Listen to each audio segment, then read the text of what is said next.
Buenas tardes a todos. Estamos un día más aquí en este podcast de con S Selene. Y como ya dijimos en el último programa, pues llevábamos varios programas muy tranquilitos, que estamos hablando de temas pues muy normalitos, muy blanquitos, y ya va siendo hora de empezar a abrir un poquito los cajones encasquillados y empezar a ordenar un poquito las cosas. Y vamos a empezar hablando del tema de situaciones de acoso, de bullying que se puedan dar en la comunidad o que se hayan producido en la comunidad, cómo estas situaciones nos afectan o cómo nos deberían afectar. Y bueno, pues también explicar un poco cuál es el contexto para que se den estas situaciones. Y para ello hoy contamos con la visita especial de Hiromi. A Hiromi la conocéis evidentemente como escritora, en su faceta de escritora y en su faceta de divulgadora, pero además de eso Hiromi es abogada y además cumple el papel de asesora legal dentro del santuario.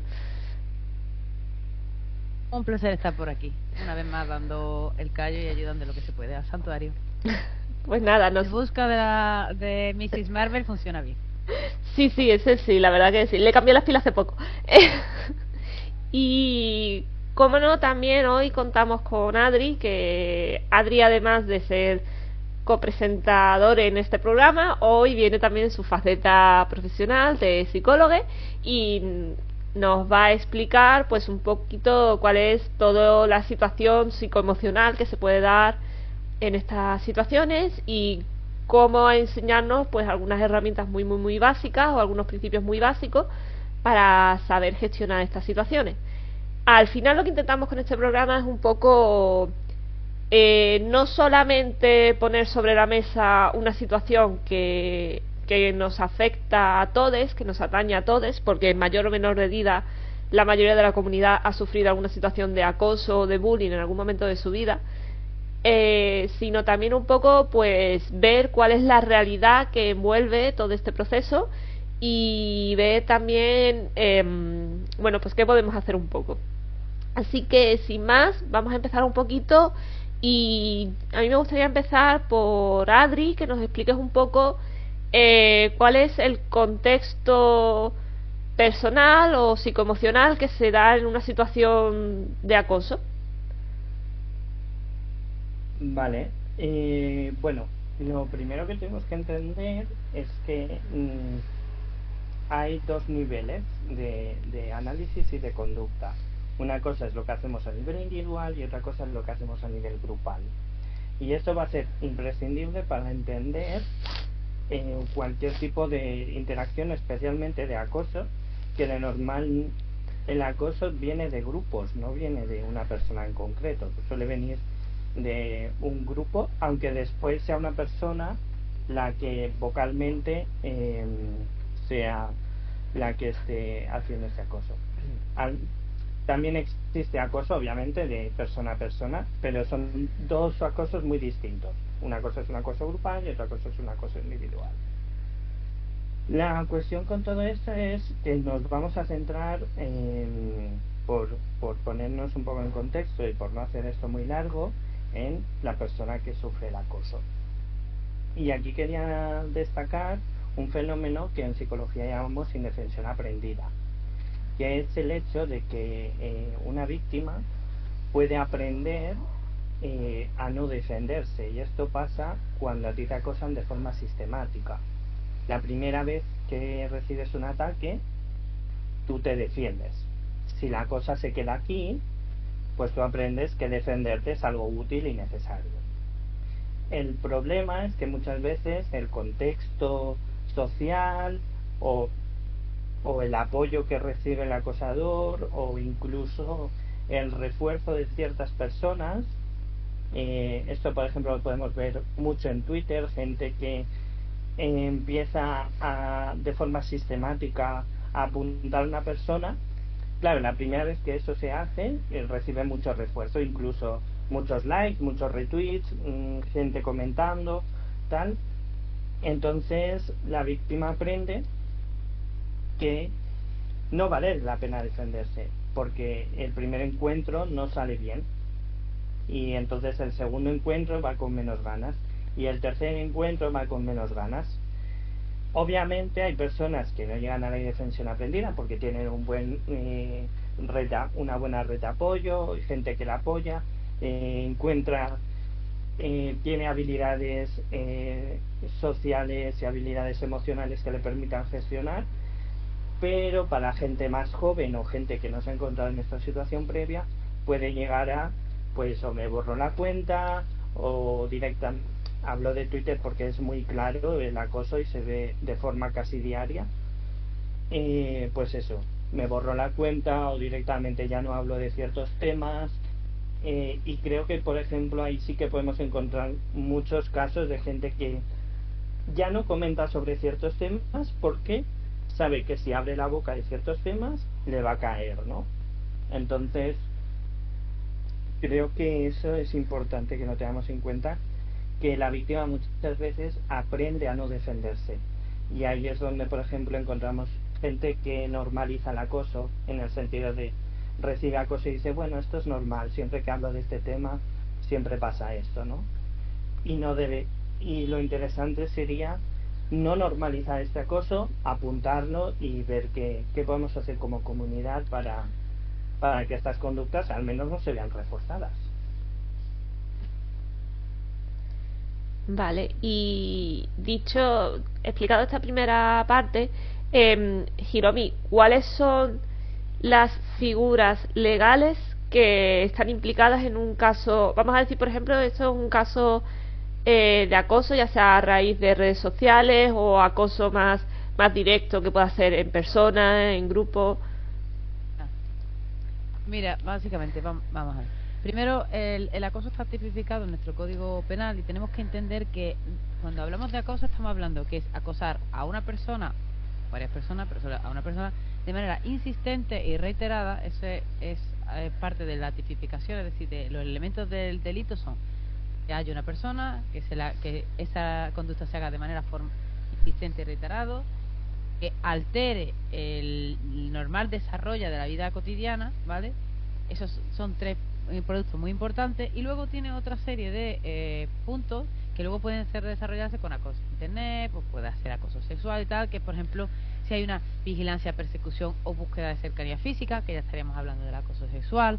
Si hay un contacto, intento de establecer con las víctimas a través de cualquier otro medio, a través de terceras personas, que puede estar dentro del propio acoso, pero que también podría estar tocando, por ejemplo, si hay un menor de edad, pues ese otro tema con el tema de los menores. Adquisición de productos o una contratación de servicio con un uso indebido de los datos personales para fastidiarlos. Eso también está, es muy típico de internet, de sacar cosas, del stalker, ¿sabes? Ese tipo de acosador. Y ya directamente también hay otro tipo de atentados, que ya estamos hablando de delitos de lesiones, o cuando ya se pegan o lo que sea, o incluso cuando hay un delito contra la libertad de patrimonio, que puede ser también robo o hurto, cuántas veces pues el propio acoso no es solo pegarle, sino pues robarle desde el bocadillo, el dinero, o el móvil, o lo que sea. Son figuras que están pegadas con la una con la otra. Y también otro delito que está muy relacionado es el delito de coacciones, porque muchas veces lo que se trata de hacer es que esa persona pues o haga algo obligadamente también. Ya también nos podemos mover a un tema escabroso de todo el tema de sexual y tal, pero también puede ser simplemente al hecho de no hable, ¿sabes? De callarse y de mantenerlo coaccionado para que tenga ese miedo, ¿vale? El delito de acoso, aparte también, como es muy amplio, aparte también recoge lo que son sus tipos agravados, ¿vale? Por ejemplo, en el caso de que la persona sea vulnerable, que estamos hablando que por ejemplo sea por edad más pequeña, enfermedad, alguna discapacidad. Luego también tenemos una parte especial que es prácticamente acoso en el ámbito familiar, y eso es agravado, ¿vale? Que si hay condescendientes, ascendentes, hermanos y demás, eso también está. Y luego también una cosa también importante que está dentro del acoso y que viene muy en relación con todo el tema online es la utilización de las imágenes y vídeos y demás. Pueda lo típico, ¿no? Lo típico, terrible que sea típico, ¿vale? Pero de coger la foto, por ejemplo, de una chavala y ponerlo en una página de contactos o de porno o lo que sea, con sus datos personales, para que la llamen y todo eso. Eso también está también agravado. Vale, yo entiendo obviamente que cuando nos hablamos ya en el tema del rol y en el tema del LARP, tenemos todos unas edades mucho más grandes y no incurrimos en estas cosas. Creo que el acoso es mucho peor, cierta parte de manera en grosso modo, cuando somos más jóvenes. Ahora Adri, si acaso, si quiere decir algo de... Creo que muchas veces tiene que ver porque no está formada bien, no solo la personalidad, la conciencia, la ética, moralista. Y bueno, todo eso es un poquito todo lo que podemos ver. Creo que por suerte ahora que vamos a hablar no podemos hablar a tan grandes rasgos con lo que yo he contado, pero sí en la parte inicial de que haya un comportamiento contra alguien insistente y que rompa su vida y la altere. Este es el núcleo de lo que... Pero espero que solo podamos hablar de esto porque es muy visto otras cosas, pero sí. Vale, entonces, para hacer un pequeño resumen, entendemos que a nivel legal se considera una situación de acoso cuando influye o interfiere dentro de la vida de esa persona y son procesos que son repetidos, reiterados y concretos hacia alguien, hacia un sujeto, ¿no? Que si ya, como bien, cuando ya bien dices, vale, si incluimos ya temas a lo mejor que sería pues personas racializadas, discapacitadas, cuestiones de género, orientación sexual, todo eso sería... Eso es ser una conducta de odio, por ejemplo, hacia la comunidad LGTBI o hacia la raza, pero cuando es un acoso siempre tiene que haber un sujeto específico, que esa persona parte del acoso es porque sea una persona del colectivo o porque sea una persona racializada o porque sea una persona discapacitada. Que ese acoso tiene que estar sometida a que exista esa persona y que sea es el sujeto vulnerable. Vale, y por ejemplo, centrándonos por ejemplo en el tema de internet, sí que es verdad que siempre se ha dicho que la ley va mucho por detrás de todo de internet. Entonces, en cuanto al uso de... ¿qué? Por desgracia, pero aquí sí que te voy a decir una cosa. O sea, en realidad las leyes españolas son especialmente buenas desde siempre. Me refiero que incluso en el Código de India, de cuando todo el tema del descubrimiento de América y todo eso, tenemos unas leyes muy buenas. Pero una vez más, el problema de esto es la aplicación de las leyes.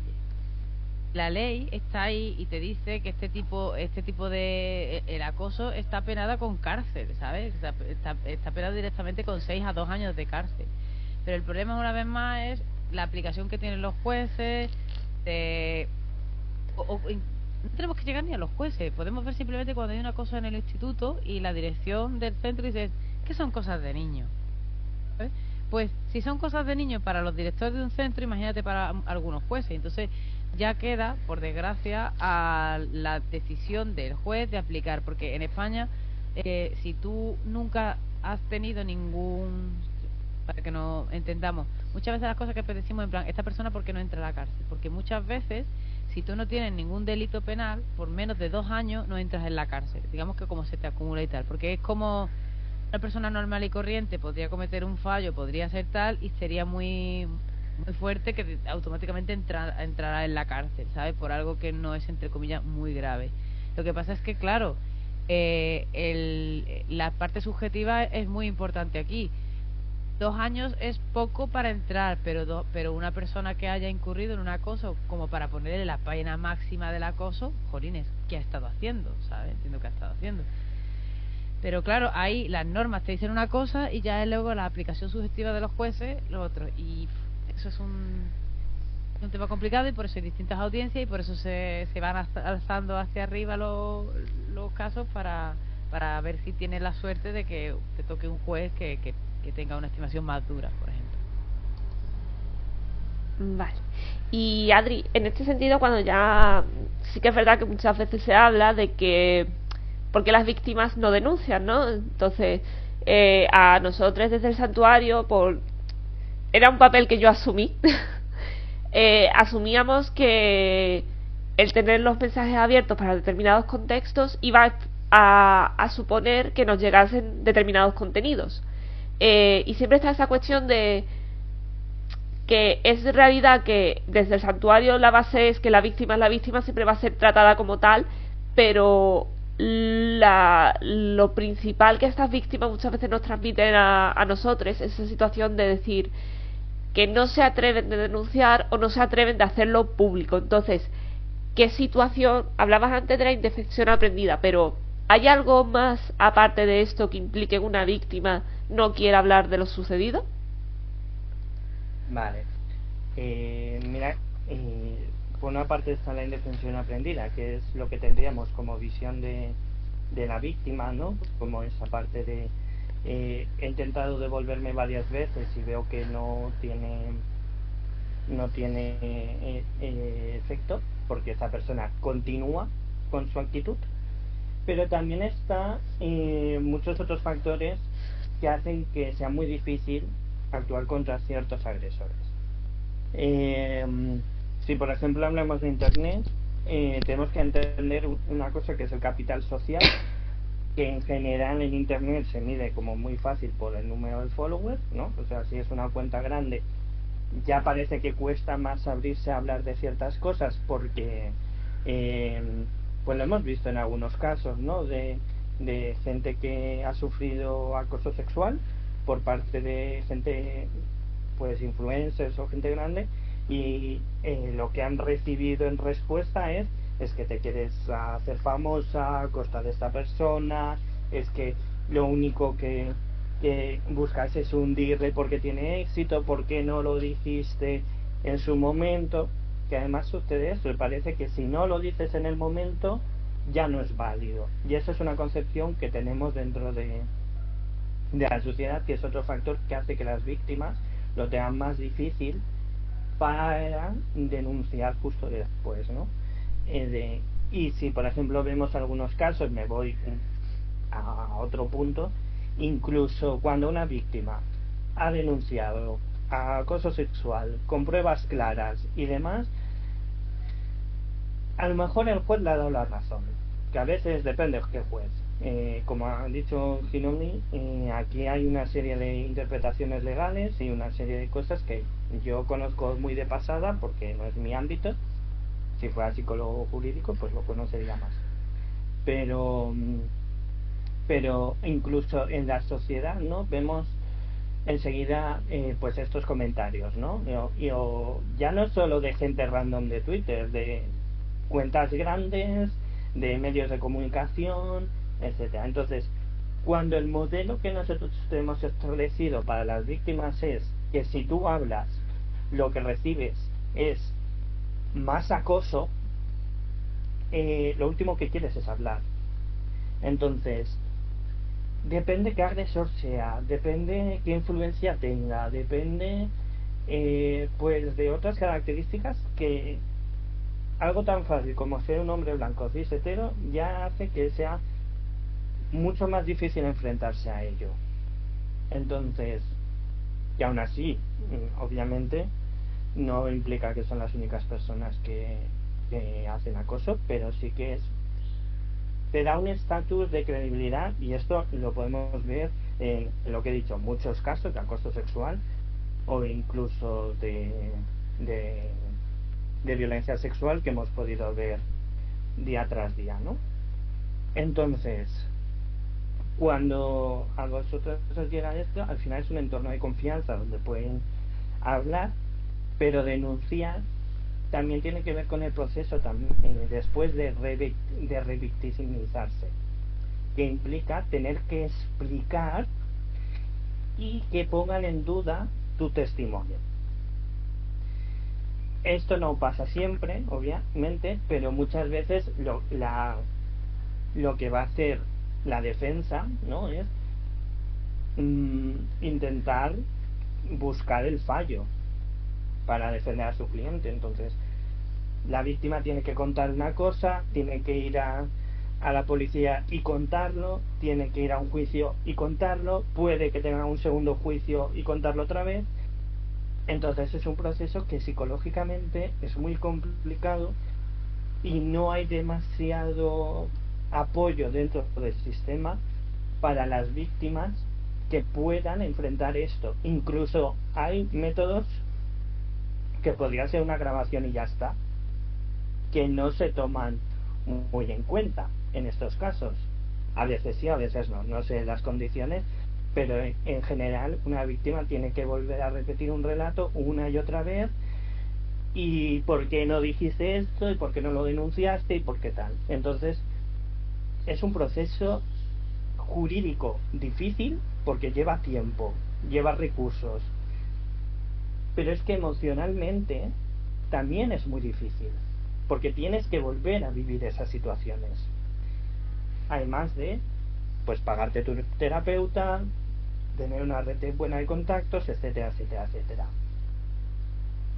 O sea, por eso mismo, o sea, denunciar un acoso es muy difícil, y por eso muchas veces los acosadores se libran, porque nuestro sistema tampoco está ayudando a las víctimas a que no pasen por procesos emocionales tan complicados.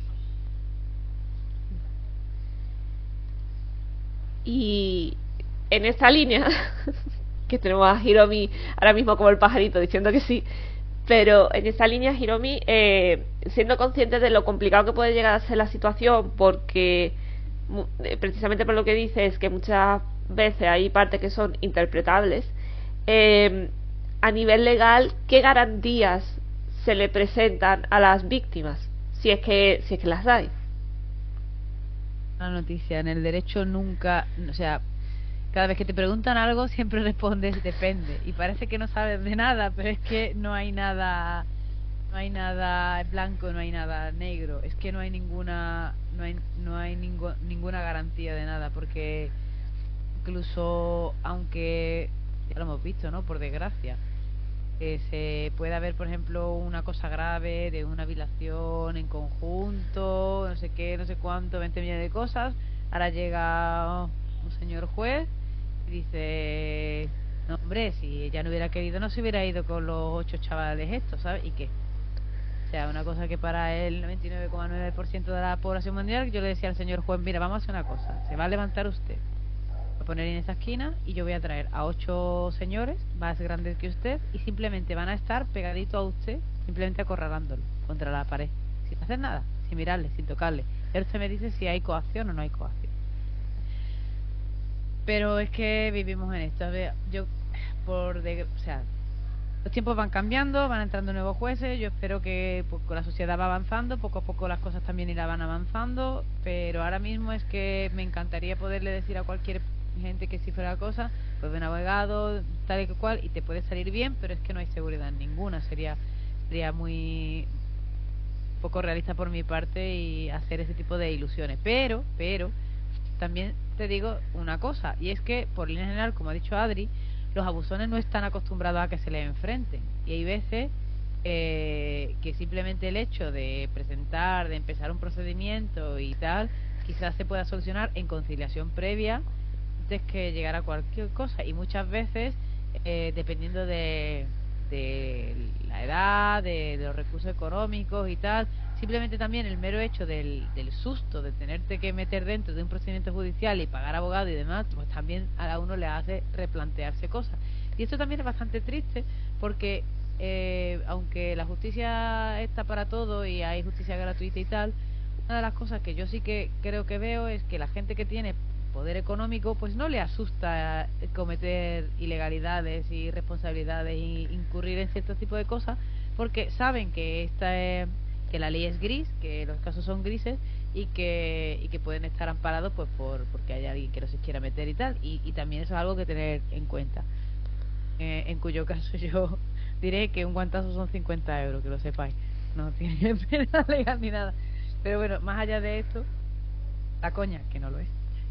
Lo que quiero decir es que aún así siempre creo que uno tiene que ver cuál es su salud mental, y su salud mental atendiendo a lo que es y tal.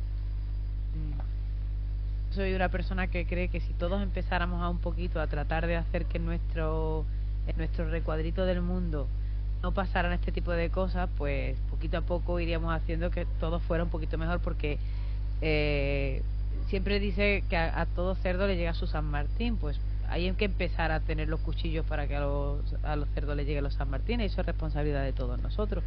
Lo Lo que pasa es que, claro, cargar a la víctima con esa responsabilidad, muy jodido. Pero es que al final, igual que no podemos dejar, y no te puede salvar nadie, y está ahí el síndrome del enfermero y todo eso y tal, porque tú estás queriendo salvar a gente y tú no puedes salvar a nadie, un poco puede otra persona luchar un caso así como de acoso, sí, en el caso de que, por ejemplo, sean menores los padres y tal, pero bueno, si ya, por ejemplo, estamos hablando de una persona adulta.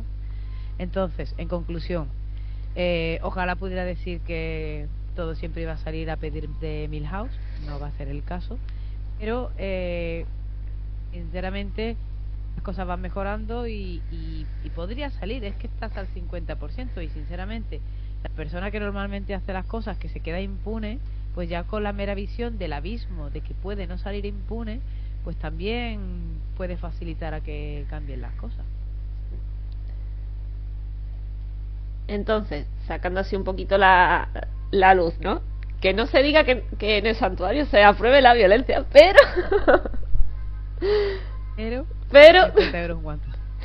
yo ya he usado esa frase. Lo que pasa es que sí que es cierto, y ahora voy a decir una cosa desde mi experiencia, no como abogada ni tal. Yo tenía, espero que esto le pueda servir a que sea, y como Adri ha dicho antes, es un tema muy complicado porque la indefensión aprendida es un tema, y hay gente que tiene muchos cojones y tiene que ver por su educación, por su familia, por muchas cosas, ¿vale? Pero creo que todo el mundo tendría que entender un poquito, se debería estudiar un poquito la mentalidad de un bully, ¿sabes? De un acosador y tal. Y yo tengo un amigo, muy buen amigo, que cuando él era joven, pues él te reconoce que fue un acosador, ¿sabes? Que era un bully. Él tenía que no se metía con cualquiera y tal, y que era un poco más en plan de meterse con otros que eran de su mismo nivel y tal. Pero bueno, una de las cosas me pareció muy muy interesante la cosa que me contó, y era que era en plan, si te peleas contra un matón, no vas a tener que pelearte 3 veces para que cambie de persona a la que acosar, que no le compensa la fuerza y la energía cuando hay muchas otras víctimas. Entonces ahí tiene que ver un poco con la defensión aprender. Si es solo una vez, pues tú te empoderas, pero quizás un poco lo que hay que educar un poco en el hecho de que quizás te tengas que pelear más de una vez y de dos, y que no pasa nada, que al final la otra persona, pues tú imagínate, cada vez que me intentaras quitar el helado, pues yo te diera un guantazo. Pues puedes seguir intentándolo, pero si yo cada vez que, pues eso, quizás al tercer guantazo ya te piensas mejor quitarle el helado a otro, ¿vale? Pero bueno, me parece un pensamiento interesante. Lo que es que hay veces que, claro, obviamente estas personas van a aquellos que son más dóciles. No atacan a los perros pastores, atacan a las ovejas. Los lobos no atacan a los perros pastores, se van a comer a las ovejas. Hay que tener un poquito eso por nuestra parte, de tratar de ayudar a la gente o concienciar un poquito, creo que desde el santuario, que no se tiene por qué ser oveja. Vale. En ese sentido os voy a lanzar a cada uno una cuestión diferente, ¿vale? Adri, a mí me gustaría que nos hablases un poquito de, que lo hemos presentado antes en el previo, el síndrome del espectador, creo que se llamaba. Y Hiromi, si quieres, Adri, empieza tú y así te doy a ti tiempo, Hiromi, para que pienses eso. Hasta donde yo sé, los tipos de delitos se hablan de acción, coacción y creo que era comisión por omisión, ¿no? Entonces, Adri, empieza tú. Acción, omisión y comisión por omisión. Claro, porque a fin de cuentas que son dos temas que están relacionados, porque claro, es verdad que las víctimas, tú tienes una responsabilidad sobre la situación, pero no olvidemos que vivimos en sociedad y que tenemos que entender que hay personas en un determinado momento que se pueden bloquear y que claro, como sociedad también tenemos cierta responsabilidad ante estas situaciones. Entonces, Adri, empiezas tú y así luego Hiromi terminas con eso. Vale, pues mira, el efecto del espectador tiene que ver con qué hacen las personas que están contemplando una situación de acoso. Y lo que nos ha enseñado la ciencia es que en grupos grandes el espectador no interviene en las situaciones de violencia. ¿Por qué? Pues esto tiene que ver con que la responsabilidad se diluye. Claro, si yo no ayudo, igual ayuda a alguna de las otras personas que estoy viendo, ¿no? Entonces, al final, muchas veces, cuando tú intervienes, uno de los factores es cómo de culpable me voy a sentir después. Entonces, si diluyes, si vas quitando ese factor por el número de personas, claro, tú al final dices, bueno, pues es que yo no podía hacer algo por esto, pero es que Pepito, que estaba a mi lado, tampoco ha hecho nada, y Juanito tampoco ha hecho nada, y aquí nadie ha hecho nada, yo no puedo ser el único responsable de esto, ¿no? Entonces, y sin embargo se ha observado que en situaciones de acoso, de violencia callejera, cuando solo hay una persona, es más fácil que intervenga. Y obviamente después hay muchos factores. Y en grupos grandes hay gente que interviene. Esto lo podemos ver en muchos institutos. O sea, que hay gente que interviene y que ayuda. Pero, ¿qué pasa? Que para la víctima, cada persona que está observando y no está haciendo nada, es una persona que está apoyando a la persona que está acosando. Porque si a ti te plantean la situación en el vacío de hay una persona pegando a otra persona o hay una persona insultando a otra persona, ¿qué harías? Y a todos nos sale un poco la vena de no, yo ayudaría, yo intervendría, tal. Claro, todos tenemos este esquema del héroe, que es típico de las narrativas. Pues cuando no está el héroe, pensamos, pues si no están conmigo y no me ayudan, están con él. Y además para quien acosa es un apoyo, porque claro, si yo estoy haciendo algo que socialmente se supone que está mal, ¿por qué la sociedad no me está castigando? Entonces el espectador no es un estímulo neutro que no tiene nada que ver con el acoso. El espectador es un refuerzo de la conducta del acosador. Y esto en redes sociales pasa mucho. Si yo pongamos Hiromi habla mucho de Leyenda de 5 Anillos, y yo soy un señor que cada vez que Hiromi habla de Leyenda de 5 Anillos, le hago citar retweet, esa herramienta que parece que solo sirve para acosar gente. Le hago citar retweet y digo, no tiene ni puta idea, porque el clan de los escorpiones no funciona así. Y resulta que yo recibo 150 likes. A lo mejor Hiromi ha recibido 28.000. Oye, pero yo recibo 150. Si mi tweet promedio recibe 10 likes y lo que tengo son 150, porque hay 150 personas que han leído y han dicho, ¡buah! Puto amo. Es un refuerzo de la hostia. Estoy teniendo 15 veces más refuerzo. Esto, si además es en público, imaginemos un LARP, ¿no? Alguien va a Leyenda de 5 Anillos y resulta que se ha equivocado en algo, me da igual, ha llevado un color que no es del clan, lo que sea, y va una persona y dice, qué mal vas, tal, no sé qué, no sé cuántos, y nadie hace nada. Esa persona lo que recibe es, está bien lo que me está diciendo, está bien como me lo está diciendo, la culpa es mía, yo tendría que haberlo hecho bien. Entonces, el espectador, ya sea porque yo solo le he dado un like, no es para tanto, o bueno, es que yo estaba ahí y ¿qué voy a hacer?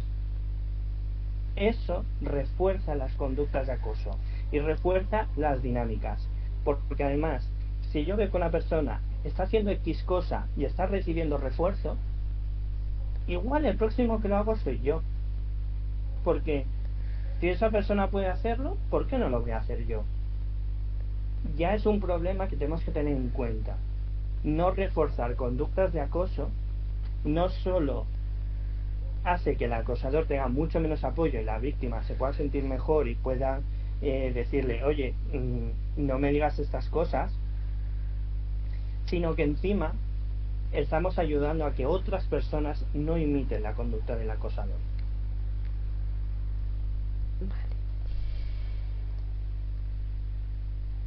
Vale. Ahora yo, en las conductas penales o en las conductas que realizamos hay tres tipos de acciones, por decir una manera, o algo por lo que se te puede imputar algo, ¿vale?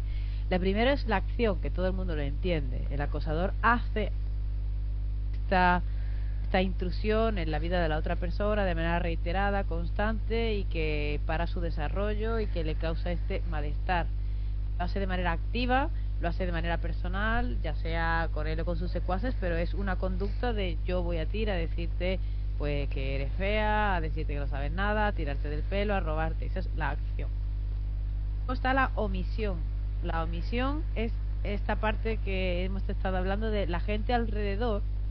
Tiene la obligación, ojo, tenemos la obligación, esto es que no nos gusta eso, pero tenemos la obligación de prestar auxilio y socorro.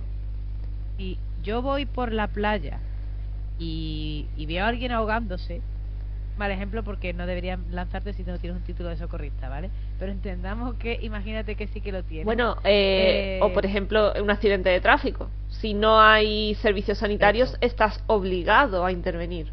Obligado, efectivamente, estás obligado a intervenir, a pararte y a tratar de ayudar en lo que se pueda, ¿vale? Y si no lo haces, estás omitiendo un comportamiento que se te exige, que es la omisión del deber de socorro, y entonces puedes ser imputado.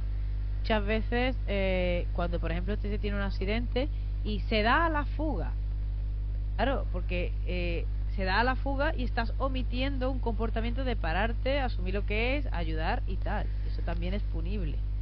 Luego está la comisión por omisión. Son la gente que comete un delito omitiendo su acción. Y normalmente está hecho con las figuras de responsabilidad. Es decir, si tú tienes un evento, tú tienes que tener una seguridad y tú no la tienes y hay una avalancha, aparte de todo lo que pueda pasar, aparte estás cometiendo por omisión porque tú tendrías que haber hecho ciertas cosas, o una manera más sencilla de verlo. Incluso los padres pueden tener delitos por comisión por omisión porque son nuestros garantes. Cuando somos menores de edad, sobre todo, estamos indefensos, nuestro garante. Por lo tanto, cada vez que ellos omiten un comportamiento que es obligatorio para con nosotros, están cometiendo un delito específicamente. Entonces ahí hay que señalar que, como ve, en la misma situación de acoso, por ejemplo, en un evento, todo el mundo puede estar cometiendo, salvo la víctima, todo el mundo puede estar cometiendo un delito. Que acosa de manera activa, los que lo están viendo de manera omisiva, y la organización, si tampoco hace nada por comisión por omisión, porque como garante de la seguridad del evento tiene que tener un protocolo, tiene que tener una serie de mecánicas, tiene que tener una ambulancia, tiene que tener, ¿entiendes? Eso no se nos puede olvidar. Y sí que es cierto que, como ha explicado Adri, es complicado porque mentalmente, cuando hay a más número de personas hay, igual que también la inteligencia de la masa disminuye con respecto al número en una masa, a la persona que tenga la inteligencia más baja, esa es la inteligencia de la masa total, bien se diluyen las responsabilidades. Pero que se diluyan mentalmente las responsabilidades no significa que legalmente se diluyan nuestras responsabilidades. Yo no estoy a favor de asustar a la gente con la legalidad y con este tipo de cosas, pero darnos ayuda un poco a darnos cuenta de que decía un poco quizás todas nuestras madres, ¿no? Si fulanito se te para un pozo, ¿tú también te tirarías? Un poco lo mismo. Si fulanito no ayuda a esta persona, ¿tú tampoco lo vas a ayudar? Es que la responsabilidad que esta persona pueda incurrir es diferente a la tuya. E igual que vemos lógico que si otro atropella a alguien, a ti no se te achaque el haber atropellado a nadie, tampoco podemos decir, tampoco podemos eximir nuestras responsabilidades porque la otra persona haya hecho o no haya hecho tal cosa. Entonces, como digo, está bien que tengamos en cuenta que cada vez que no hacemos algo sabiendo que tenemos que hacerlo, ya no solo moral y éticamente está mal, sino que también legalmente está mal. Básicamente que no sirve de nada esconder la cabeza abajo. O sea, la técnica avestruz como que no es una buena técnica, ¿no? No, en absoluto. Tiene aquí luego el tema de eso, de luego los grises, la jurisprudencia y demás, pero Pero, en fin, hay mucho camino que recorrer en este país con respecto al juicio, con respecto a este tipo de cosas, eso está clarísimo. Pero creo que igual que entendemos, o creo que el problema muchas veces que se tiene que llegar a extremos muy grandes. Yo creo que igual que si un compañero nuestro de clase sufriera un acoso sistemático y tuviera un desenlace terrible y la gente diría de pronto, uy, me siento mal, coño, no hay que llegar a una cosa tan terrible como para darse cuenta que si te sientes mal es porque tú sabes que tenías que hacer algo, podías haber hecho algo. Es que es menganito, pero al final eso no quita que tú tengas que hacer algo. Claro, la cuestión al final es que, bueno, que aquí todos vivimos dentro de nuestra piel y que no sé el resto, pero a mí me gusta irme por la noche a dormir con la conciencia tranquila. Entonces, quien la tenga, entiendo que querrá lo mismo. Y aunque sea de manera empática, también tienes que recordar que sí, no solo empática, incluso si quieres verla de manera egoísta, hoy por ti, mañana por mí. O sea, sí que es cierto que muchas veces cuando hay un acosador y hay cierta parte de, bueno, si está acosando a esta persona, no me están acosando a mí. Que es que tampoco es una forma de una mira muy corta, no darte cuenta de que si hay alguien que tiene un patrón reiterativo, pensar que no va a caerte de algún lado a otro. Si no lo haces por empatía, por lo menos hazlo por visión de juego. Vale, en este sentido, mira, vamos a invertir un poquito. Ahora vas para ti, Hiromi, y te lo lanzo a ti, Adri, para que lo puedas ir pensando. Entonces, hemos hablado del tema de las organizaciones. Sí que es verdad que dentro del protocolo de seguridad que nosotras que desde el santuario tenemos, que aquí quiero hacer un inciso, el protocolo es guía de buenas prácticas de juego, no es un protocolo antiacoso, ¿vale? Spoiler, estamos barajando determinadas cosas, pero esa es una guía de buenas prácticas de juego. Entonces, dentro de esa guía nosotros se incluyó un apartado legal que, como se dijo, pues Hiromi estuvo asesorándonos y demás, y ahí sí que quiero que vamos a hablar un poquito del tema de responsabilidad. Hemos hablado de responsabilidad dentro del individuo, responsabilidad colectiva, vamos a hablar de responsabilidad de las organizaciones. Es decir, se entiende que una organización tiene que tener un seguro de responsabilidad civil, pero una situación que ahora se habla mucho es el tema de los vetos en los eventos. Sí que es verdad que a nivel legal las organizaciones tienen que tener una serie de normativas que se tiene que cumplir, y en base a esa normativa sí se puede expulsar a una persona del evento, pero ¿cuáles son las responsabilidades de las organizaciones y cuáles son las condiciones que tiene que cumplir una organización para un tema de seguridad o para que se pueda echar o vetar a una persona para que no vaya a un evento? Y Adri, ¿cómo se puede, o sea, a nivel de colectivo o a nivel individual, cómo podemos apoyar a una víctima o qué situaciones se dan para intentar precisamente no empoderar al agresor, pero sí empoderar a la víctima? ¿Vale? Empezamos con Hiromi y así tú te lo piensas. Bueno, pues a ver, lo primero que tengo que decir es que como España vivimos en un estado de comunidades autónomas, la normativa cambia de una comunidad autónoma a otra. Pero bueno, en general, todos los organizadores de eventos tienen que cubrir los daños que a los asistentes y a terceros por los espectáculos, por el evento que están haciendo, tenga.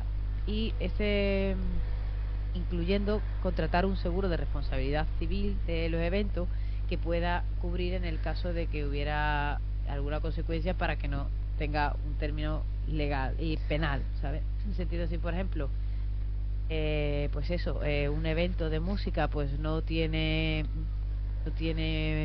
cogido tema de enfermería, no tiene avisado a ambulancias, y pasa cualquier cosa, pues aparte de la responsabilidad penal por el hecho de no haber tenido la vigilancia adecuada, pues también tiene que hay una responsabilidad civil por los daños y perjuicios, ¿vale? Entonces eso por ahí, así en general.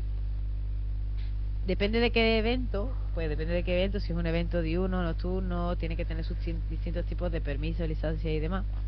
Pero bueno, respecto al tema del veto, tenemos en general, aunque ya te digo que cambie, pero el derecho de admisión complicado, porque realmente tú no puedes vetar a alguien así porque así, salvo que tenga una condena o salvo que haya una orden de alejamiento y tal. O sea, eso de que no te dejan entrar en el club por ir con zapatillas podría ser denunciable. Más allá de que la canción o la canción, me refiero que no es exactamente. Sí que es cierto que hay código de conducta, de vestimenta y tal, pero bueno, en general lo que quiero decir es que no se puede vetar fácilmente los eventos, aunque sea algo privado, no pueden vetar fácil, no se veta así porque sí, tiene que haber una condena. Entonces ahí el evento, ¿qué es lo que puede hacer cuando hay alguna presunción? Pues si hay una presunción, pues estamos en la inocencia se presupone en este país. Lo único que puede hacer es tener especialmente vigilancia con los sujetos peligrosos, como cuando es fiestas y hay más policía en la calle. No es que vaya a pasar algo, o hay una manifestación y hay más policía, porque se presupone que no tendría por qué pasar nada, pero si sabe que van a haber grupos ultra o radicales o lo que sea, pues entonces refuerzan la seguridad. Un evento lo que debe hacer es eso. Salvo en el caso de, como digo, que si hay, por ejemplo, alguna condena de ya de una condena simplemente de esa persona, sino que, por ejemplo, puede haber pues alguien que tenga un alejamiento de otra persona, una expareja o cualquier cosa. Ahí sí es un tema complicado y no hay tantas cartas como se pueden pensar. Que es cierto que en el caso de los eventos, un derecho de admisión, ¿vale? Que me pueden decir un derecho de admisión, pero si el evento es público y generalizado, el derecho de admisión no funciona así. El derecho de admisión que todos estamos pensando de no puedes entrar es más en el sentido, por ejemplo, de un club cerrado o de una asociación, que se tengan que votar por los miembros para que alguien pueda entrar o no entrar. Pero en el caso de los eventos que estamos hablando, pues por ejemplo del ARP, o yo que sé, si fuera un salón del manga y tal, no existe este derecho de admisión de tú sí, tú no. Sabemos los eventos que son nominales, ¿no? Los que va asociado a una persona, ¿no? Efectivamente. O sea, correcto, que sí, siendo eventos que trabajen con invitación, ¿no? O sea, hay eventos, nosotros colaboramos con algunos eventos que funcionan por invitaciones y son invitaciones que son personales. En ese caso sí tienen esa garantía o no. Pero correcto. No, sí, porque eso es como hablar, eso es como que yo monto una fiesta en mi casa y te invito a ti a venir, ¿sabes? Ya no es un evento público, es un evento privado. Ya es un evento que podrá ser de pago o no de pago, pero ya tiene unos requisitos así de privacidad, y ahí ya pues tú no en general o sea, los eventos públicos todo el mundo puede asistir, pero los privados tú no tienes derecho a pedir asistir. Es decir, ¿por qué tú no me invitas a tu casa? Pues no te invito porque me da la gana. O sea, así de simple. Puede rabiar todo lo que quiera, pero en mi casa, ¿sabes? Entonces no vas a venir. Entonces eso sí, lo que pasa es que claro, es complicado en el sentido de que si estamos hablando por ejemplo de un evento del ARP pequeñito, se puede hacer de manera nominativa, pero si por ejemplo están montando un salón del manga, pues no tiene sentido hacer algo nominativo, ¿sabes? Vale, y Adri, por contraposición, lo que hablábamos, ¿cómo podemos ayudar a la víctima? Porque está muy bien reconocer que hay una responsabilidad, pero cualquier persona que esté escuchando esto puede decir, vale, puedo asumir que tengo una responsabilidad, pero es que yo no sé lo que hacer o no sé cómo enfrentarme a esta situación. Vale, mira, aquí yo hablaría de dos actores, ¿no? Que pueden hacer. Una cosa es lo que tú puedes hacer a nivel individual y otra cosa es lo que se puede hacer a nivel de grupo o a nivel organizativo, ¿no? A nivel individual, a ver, esto depende de cada persona. Si tú te ves con las herramientas, con las capacidades, con las posibilidades para llevar a cabo una mediación, o sea, me meto dentro del conflicto y más o menos lo puedo gestionar, es una cosa que tú haces a nivel individual, que es cosa tuya. Y hay personas que depende que un conflicto no se meterían, ya no por una cuestión de espectador no espectador, sino por una cuestión de no sé cómo gestionar esta situación, y eso también se puede entender. Ahora, hay muchas formas de demostrar apoyo. Yo, por ejemplo, si a lo mejor no me puedo meter a nivel mediar, ¿no? Pero a lo mejor me puedo poner al lado de la víctima, simplemente para que sienta que no está sola. Y después, a lo mejor cuando acaba el conflicto, le hablo y le digo, oye, ¿estás bien? ¿Necesitas algo? Sobre todo, también dejar cierta autonomía a la víctima para que elija cómo quiere que la ayuden. Preguntar, no imponer. Eso es importante. Después, también puede servir, oye, yo no sé cómo intervenir aquí, lo estoy viendo, voy a llamar a la organización, corro y que venga la organización y que vea lo que está pasando. Es decir, no tienes por qué intervenir de forma directa en un conflicto si no sabes gestionarlo y no tienes las capacidades. Incluso sabiendo que, oye, a lo mejor podría, pero no es mi competencia, prefiero llamar a la organización, perfecto. Prefiero ponerme al lado de la víctima para que no se sienta sola y para que el acosador vea de forma visual que esta persona no está sola, pues también está bien. A nivel individual es difícil, como he dicho, cuando estás en un grupo también ya no es solo que la responsabilidad se diluya, también es que ser, digamos, el primero en que interviene siempre es más complicado. El que da el primer paso siempre lo tiene más difícil, ¿no?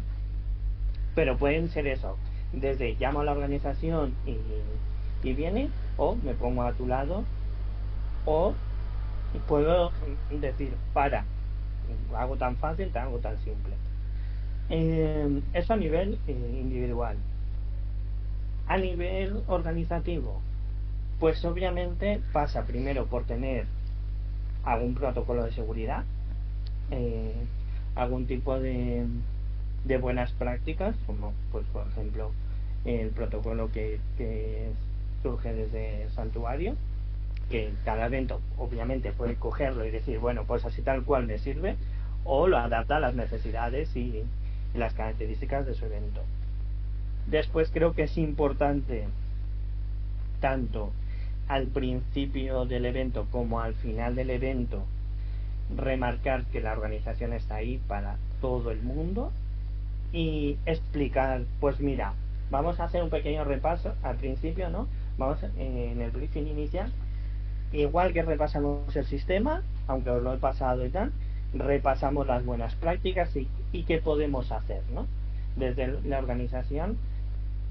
Si tú le das un guión a la gente, es más fácil que actúe en situaciones de estrés, porque tú cuando estás en situaciones de estrés, si no sabes qué hacer es muy difícil, ¿no? Siempre digo que intentar algo nuevo con ansiedad es algo muy difícil. Mejor tener un guión.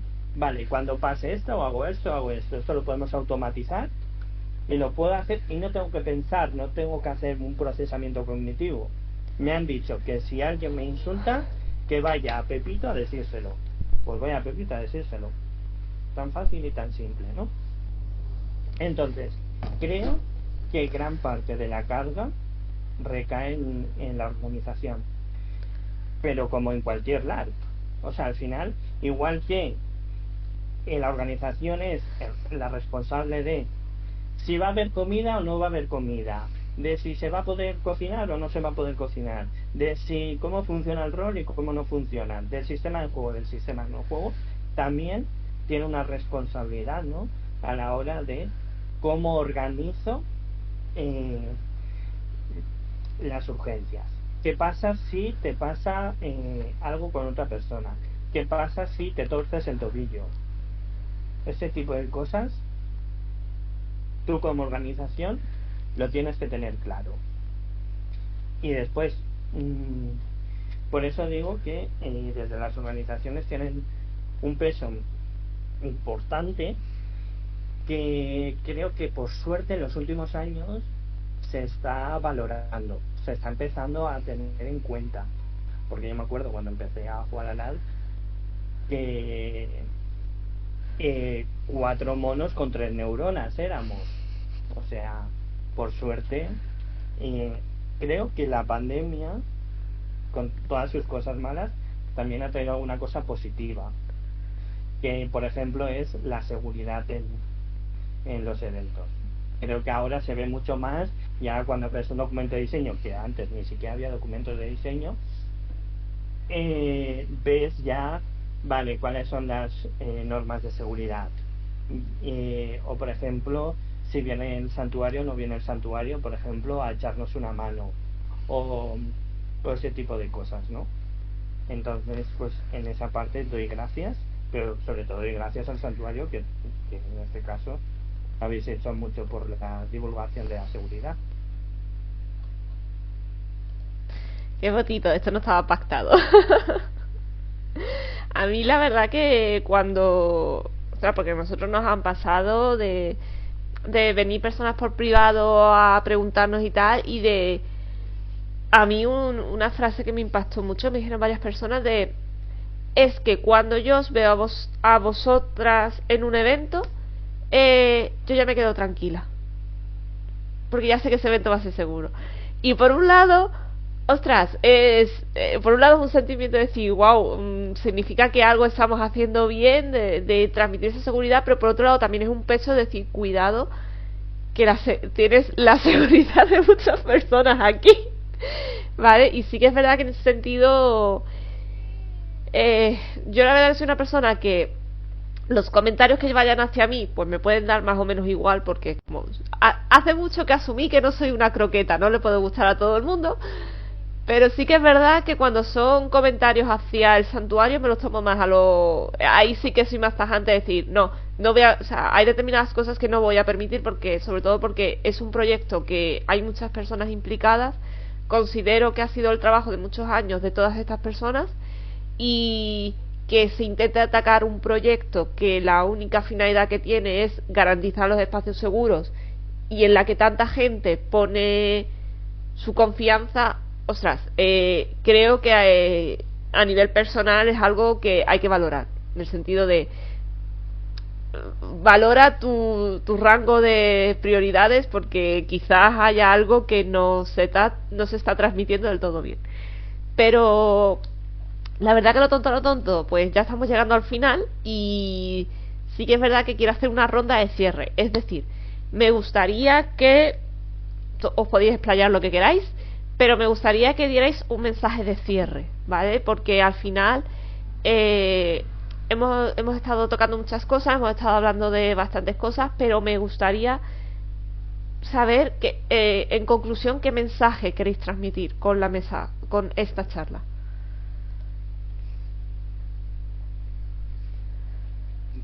Vale. Pues mira, estaba pensando, porque cuando has dicho, digo, ¿qué puedo decir, no? Y no... Creo que hemos hablado mucho de acosador y víctima, y creo que quiero lanzar mensaje más a los espectadores, que como hemos dicho son un factor determinante, ¿no? Y sobre todo no quiero un mensaje muy individual, que es: cuando veas una situación de acoso, de esto está yendo mal, o incluso si no estás seguro de si eso pues incluso es on roll o no es on roll, en caso de LAD, simplemente acércate a la persona que lo esté sufriendo y pregúntale si está bien, y a partir de ahí actúas. Algo tan simple como acercarte a una persona y preguntarle si está bien puede cambiarle totalmente el momento. Y si lo vemos en internet también, envíale un DM, comenta lo que esté hablando, lo que tú creas que puede ser el approach, el acercamiento que más se te acomoda, pero preguntemos mucho más a la víctima para que lo tenga más fácil para hablar. No esperemos que la víctima hable, preguntémosle, y eso es responsabilidad de cada persona que está viendo una situación.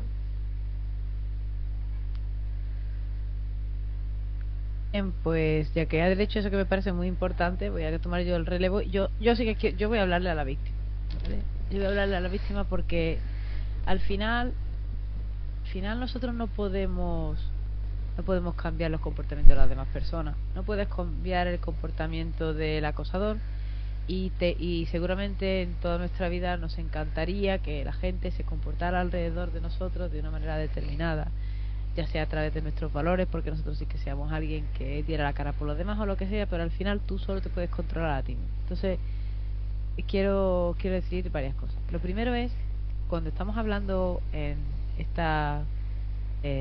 el ARP y el rol, ¿vale? Ya tenemos cierta edad, ¿vale? Sobre todo en el ARP, porque requiere desplazamiento, dinero, vestuario y tal, tiene cierta edad. Primero que quiero recordaros es que ya no tienes 14 años. Parece una tontería, pero no lo es.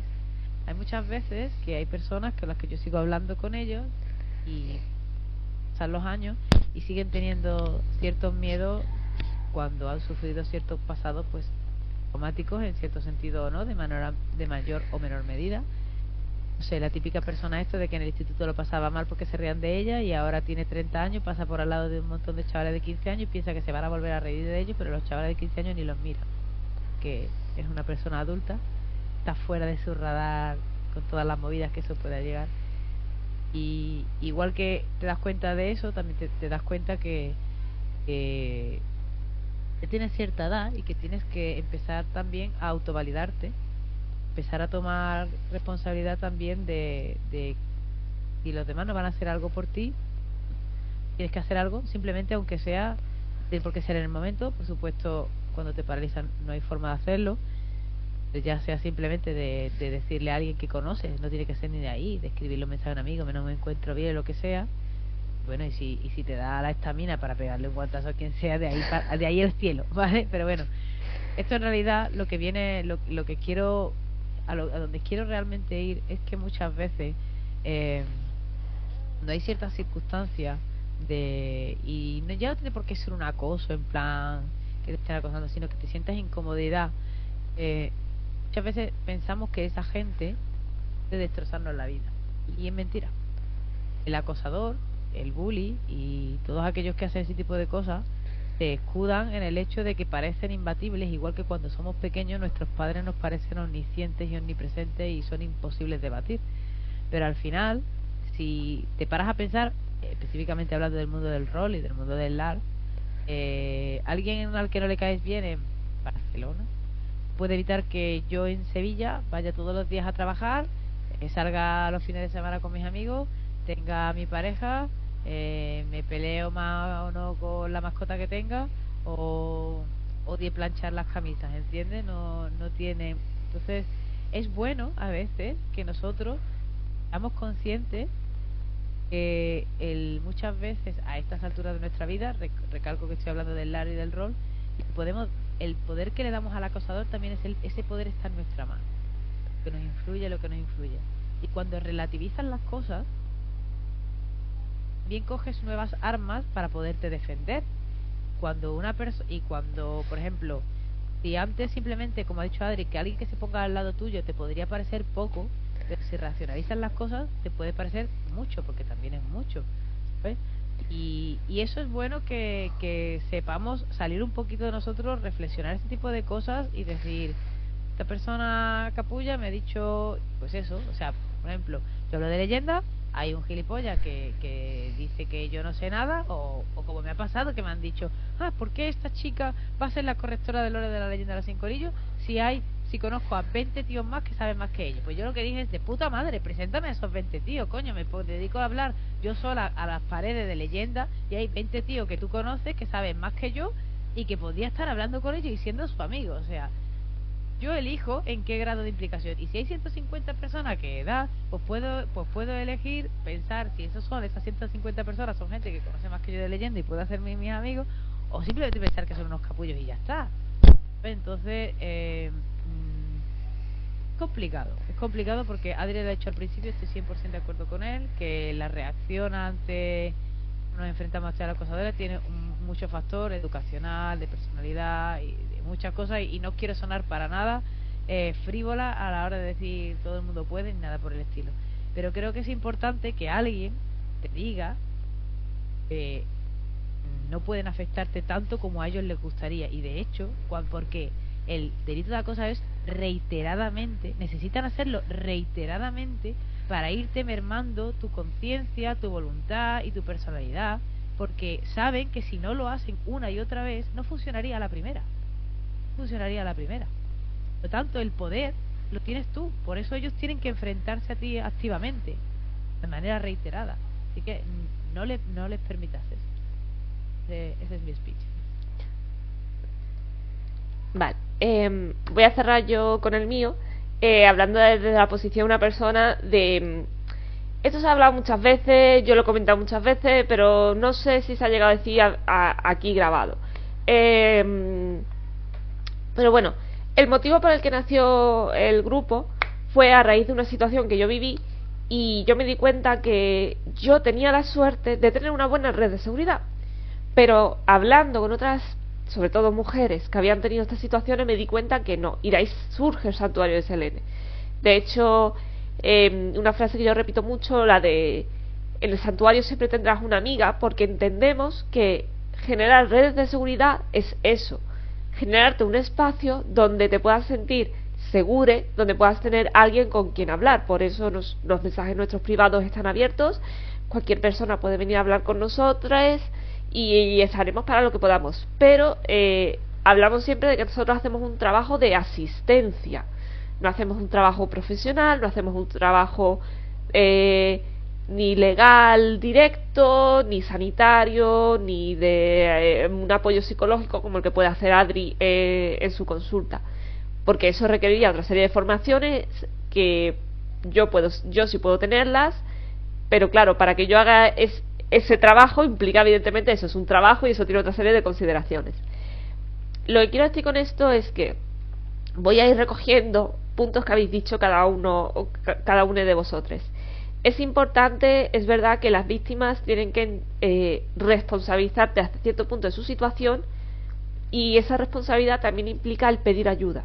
O sea, hay gente que estará dispuesta a ayudarte si tú se lo pides, y muchas veces serán las personas que menos te parezcan que estén dispuestas. O sea, gente que tú a lo mejor pienses que, bueno, pues esta persona, yo he hablado 2 veces, esta persona no va a estar ahí para ayudarme, pues te puede sorprender y sí puede estar ahí para ayudarte, porque en ese sentido pues tenga una capacidad empática mayor, tenga más desparpajo o le cueste menos. Pero es importante pedir ayuda.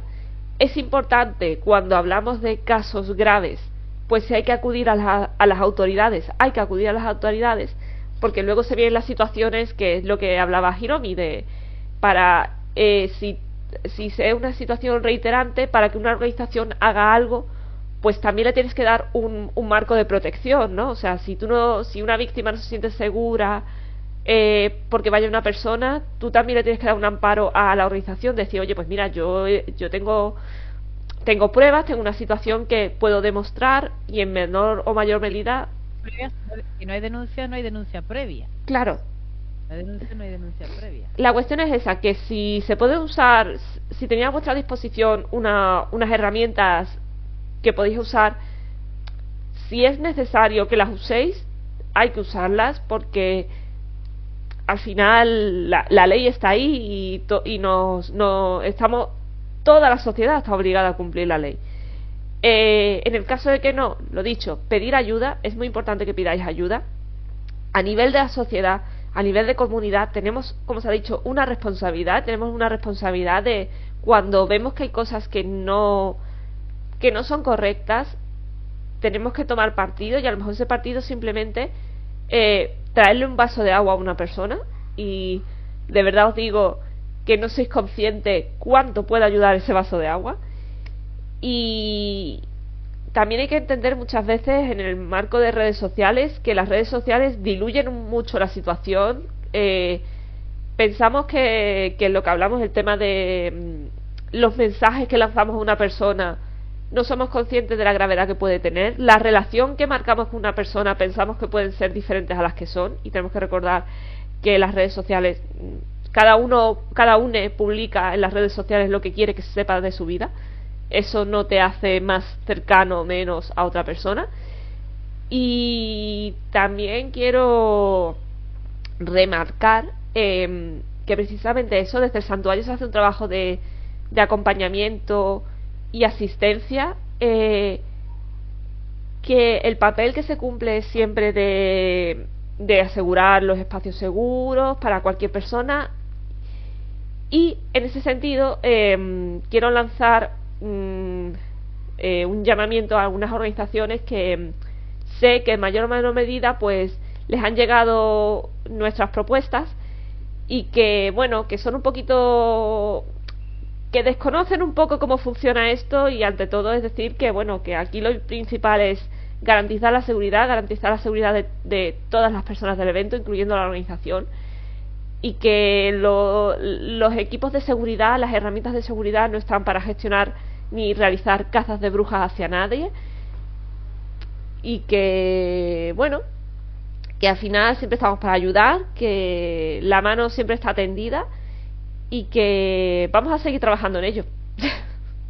O sea, sobre todo este último mes para mí ha habido muchas cosas, pero la realidad es que, bueno, como bien dice Hiromi, nosotras, el santuario sigue allí, vamos a seguir trabajando, vamos a seguir colaborando y vamos a seguir ayudando a quien lo necesite.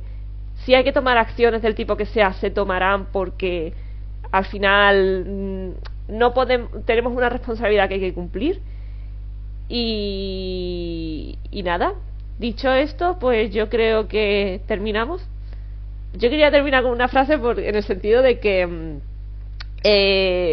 al final yo he caído en la saga de Acotar como toda la generación de lectoras, y lo hablaba mucho con mis amigas porque decían, no me gusta para nada un personaje, no me gusta para nada o sea, a mí el personaje de Rizar no me gustaba, pero voy a hacer una frase que sé que se van a reír de mí: si yo tengo que ser el alto lord de la corte pesadilla para proteger Velaris, ve a hacer el santuario y la seguridad, he aquí que estoy.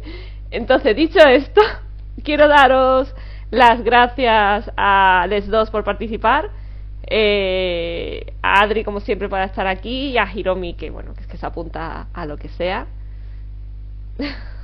Me lías rápido. Te dejas liar. Sí. Es que es muy buena compañía. Aquí Adri y tú sois muy buena compañía. Entonces vendré las veces que el busca suene, apareceré por aquí. Sí, ya veremos más porque no sé a vosotros, a mí se me ha quedado corto, pero ya buscaremos otros temas para los que hablar. Y nada, lo dicho, nos veremos el siguiente mes. Veremos de qué hablamos el siguiente mes. A lo mejor cogemos un tema tranquilito o no, quién sabe. Dar like y suscribiros.